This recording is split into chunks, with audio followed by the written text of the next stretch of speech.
अरे नरे करिया के का ख्याल मत ना, अरे चौड़ा हो के चाल बुढ़ापा,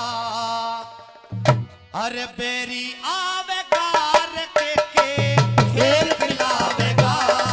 नरे करिया के का ख्याल मत ना, अरे चौड़ा हो के चाल बुढ़ापा, बेरी आवेगा के खेल खिलावेगा। ओ नरे करिया के का ख्याल मत ना, फिर चौड़ा हो के चाल बुढ़ापा, बेरी आवेगा के खेल खिलावेगा। हेलो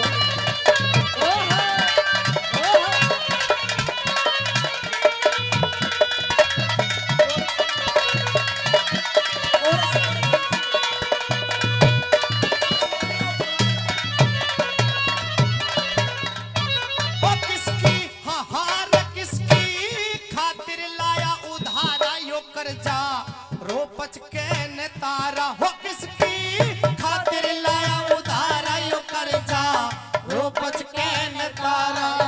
तेरा यो सारा मोह जाल जिसने तू लाड लडा पाले, काम तेरे कोई ना आवेगा के खेल खिलावेगा। नरे करिया के का ख्याल मत ना, अरे चौड़ा हो के चाल बुढ़ापा, अरे बेरी आवेगा के खेल खिलावेगा।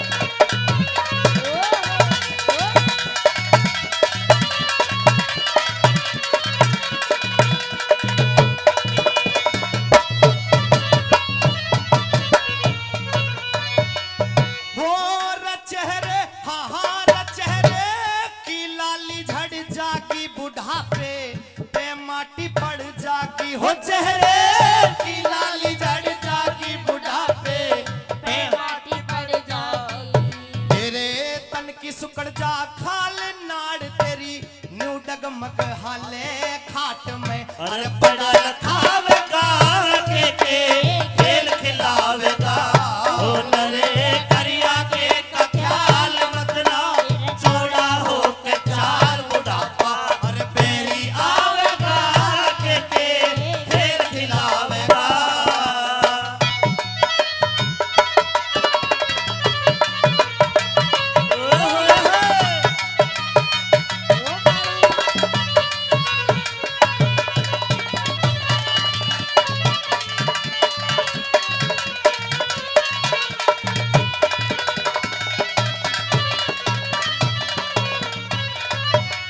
और तीसरी बात के माध्यम से दादा पंडित जी लक्ष्मी चंद जी ने बड़ी सुंदर बात लिखी है कि अंतिम समय जब इंसान का आ जाता है तो उसकी नाड़ी भी कहीं और बोलती है। क्या लिखा है तीसरी बात में गुरुजी?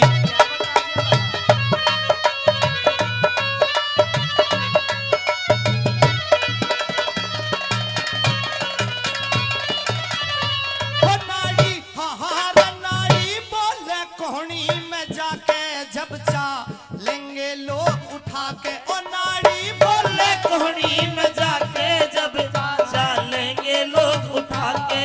ओ तने नहवा धुआ तत्काल रही ईंधन, गाड़ी में खाले पुतला, अरे फूका जावेगा के खेल खिलावेगा। ओ नरे करिया के का ख्याल मत ना, छोड़ा हो के चाल बुढ़ापा, अरे बेरी आवेगा के खेल खिलावेगा। हो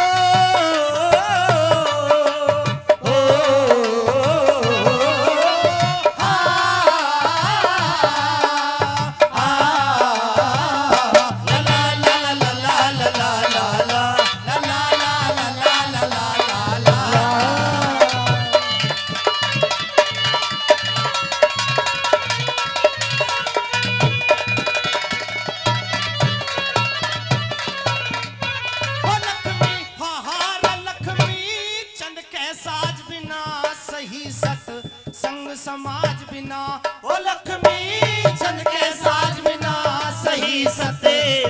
समाज बिना आवाज बिना सुर ताल सभा में तू खड़ा खड़ा हाले बैठ जा, अरे तुर के गावे